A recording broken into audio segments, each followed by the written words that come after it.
fixed around the policy of war. There's the proof that the intelligence, all this justification in quotes for the war, was a fraud from day one. The project for a new American century, the think tank, with the report called Strengthening America's Defenses. This is frankly a demand for full spectrum dominance by the United States. I think the most chilling aspect of the Project for a New American Century document is this kind of transformation of our foreign policy, this kind of strengthening of America's defenses is a revolutionary change and is not going to come, it's not going to happen at all quickly, absent a new catalyst of massive proportions, for example, a new Pearl Harbor.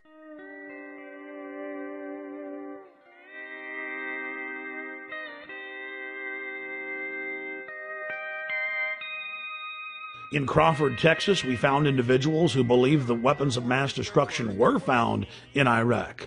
No weapons of mass destruction were found. Are you kidding me? Do you buy that? Yes. Of course there were mass. Of course there were. David, there were. This guy would make a great citizen in George Orwell's fictitious 1984. If we took them all away, does that still mean that if he had the capability, would he still? See, that's in the mind. Well, she's got an ad on TV that said he lied, my son died. You know, he hasn't lied to nobody. What did George Bush lie about? He said he was going to protect this country. Weapons of mass destructions. That no matter what it took to keep the enemy out of our backyards. He never said there weren't going to be nobody killed. That's war. I think they're saying that Bush lied about WMDs, not about troops were going to die. But did he though? Those weapons were there.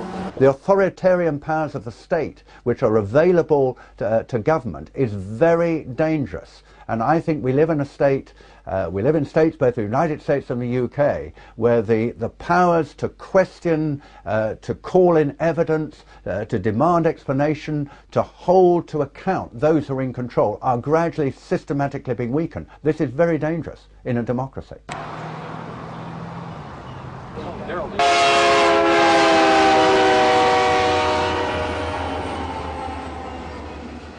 Now, Dick Cheney and John Bolton and others have been saying Iran poses an immediate danger. They could get a nuclear weapon before we know it. All the same things they said about Iraq. And so we have to do something about that now. You know, he said the same thing about Iraq, and like you said, he was caught red-handed. It's proven to be lies.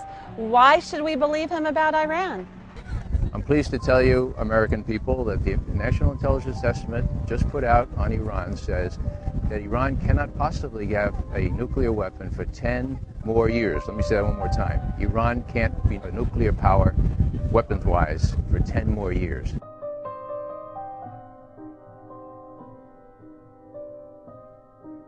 We have to look at whether our governments are creating enemies so that they can justify what they do. Of course, two of the biggest funders of American presidential campaigns are the oil industry and the arms industry.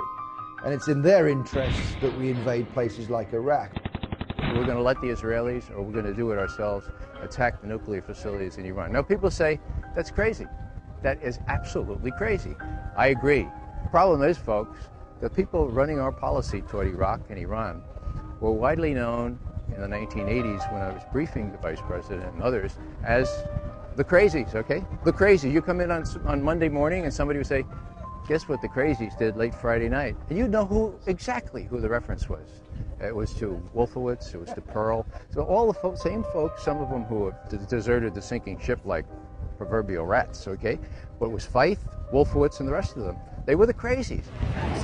There's a lot of other people that are have a dissenting opinion about this war, and then has another view of this war other than Cindy Sheehan, and other people have lost sons in this war and daughters. She needs to really go home and do this little protest some other way besides trying to make things sound like she's the only voice of America. 3 weeks later, this gentleman and many others got their wish. Free speech was banned for hundreds of square miles around Bush's Crawford Ranch. Now you can only protest on private property or designated free speech zones where no one can even see your protest. Look, tourist stuff's popped up here now. Let freedom ring. We decided to cap off our day in Crawford by traveling down the public highway to where the Secret Service had blocked off the public road 2 miles before the entrance to Bush's ranch. We were promptly told, as if America is now a third world police state, to get out of there, despite the fact that we were credentialed press. You need to get back in your car and change it. Really? Yeah, you have to get off the road. Oh, we're off the road, okay. Or is it all right to stand over here? Past your cars where you can stand. Oh, but the barricades are here. So let me get this straight. You believe that the U.S. government crashed those airplanes into the World Trade Center? Yes, the evidence shows it. You're full of Take a hike. The whole point about 9/11 is that it gave a pretext for a preconceived plan. That plan is in the PNAC document, which precedes 9/11 by almost a year. It became clear to us that the administration was using the corruption of intelligence to justify a war that need not happen. In my opinion, when you look at the details of 9/11 and you read reports that there were planes that supposedly contained terrorists but did not take off that day, and that the Flight 93, for example, was supposed to be aimed at either Capitol Hill or the White House, you're in fact looking at a coup d'etat, that they wanted to destroy the infrastructure of American government. There are a host of unanswered questions on all of this. The reason they're unanswered is because this president, this administration, will not answer the questions. Why is it that perhaps the biggest question of all, why is it that after, on 9/11, 8:20 a.m., when it was undoubtedly without any question that one of those planes had been hijacked, between 8:20 and 9:38 when the Pentagon was hit, an hour and 20 minutes, no US airplane was put into the air. There were drills on the day of 9/11 in which the American Defense Force was supposed to be dealing with mock hijackings. Obviously, those would have slowed down the response of national defense to the hijacked airliners.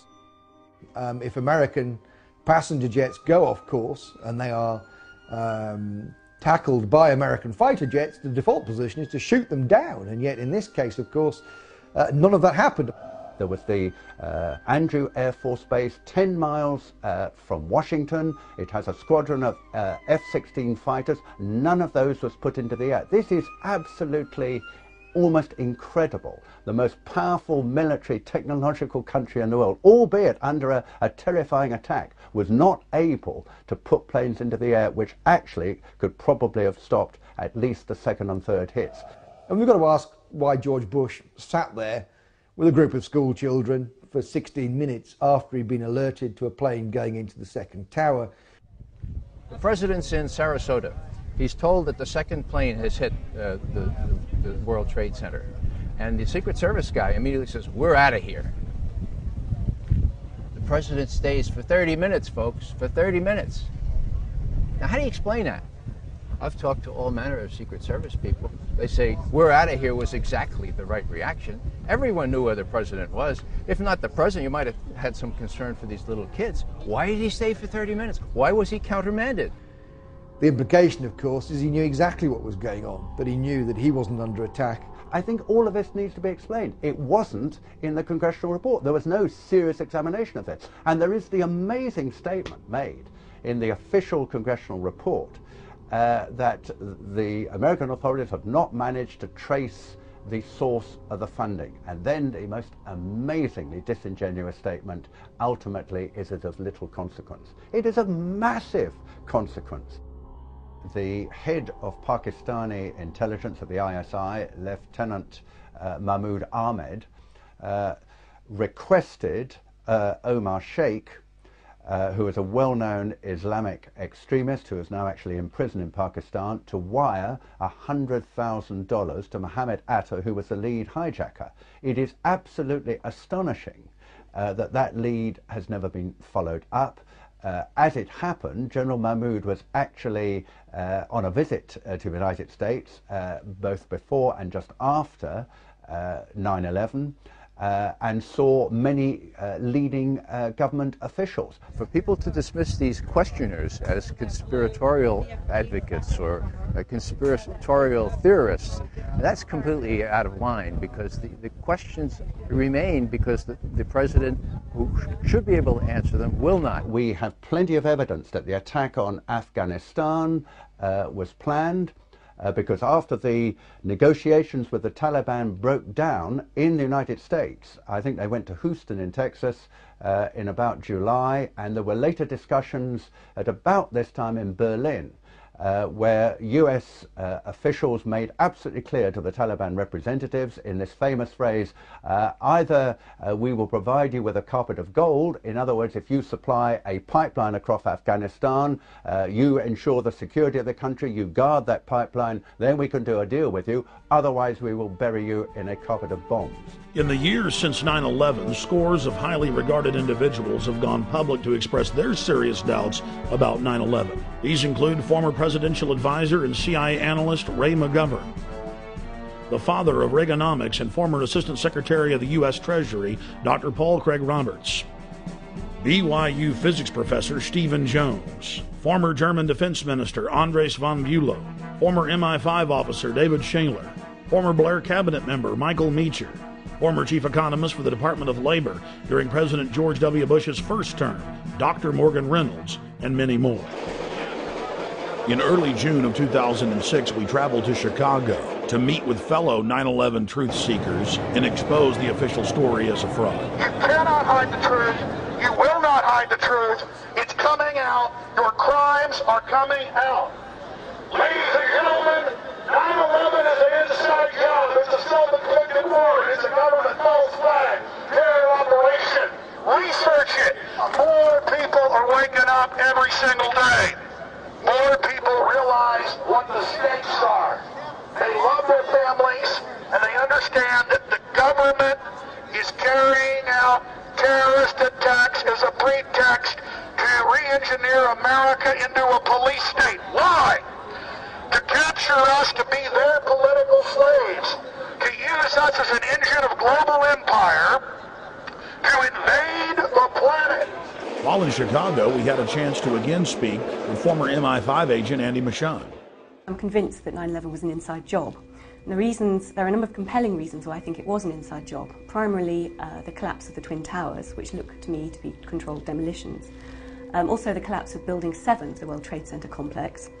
Also the fact that the air defences were stood down that day, who benefited from the attacks, of course. So there were a lot of put options put on the airlines that suffered during those attacks. It's a whole range of different evidence that adds up to something very, very suspicious about 9/11.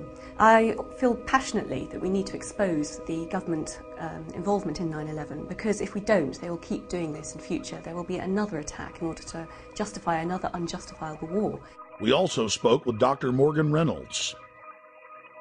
No matter how much our inert public wants to avoid this, it's eating away. It's willful denial, willful ignorance. It's eating away at the underbelly of America. And we aren't going to solve our problems by ignoring 9/11. The biggest smoking gun then and now is WTC-7. How can anyone watch it without some kind of a psyop or verbiage accompanying it and not look at that and say, hey, that building was just demolished, just the way the Las Vegas Sands was, or the Seattle Stadium, etc. Just there's no way around that. Here we are in so-called broad daylight. It's 5:20 p.m. and we've got cameras on it. And what other explanation can there be for this very conventional-looking collapse when under 7 seconds? That just has crime, inside job written all over it. We need real convictions. We need arrests. We need prosecutions.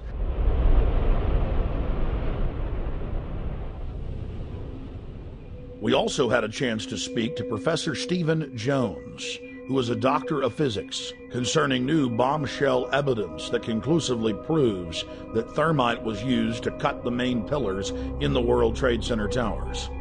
There is this molten metal, molten material flowing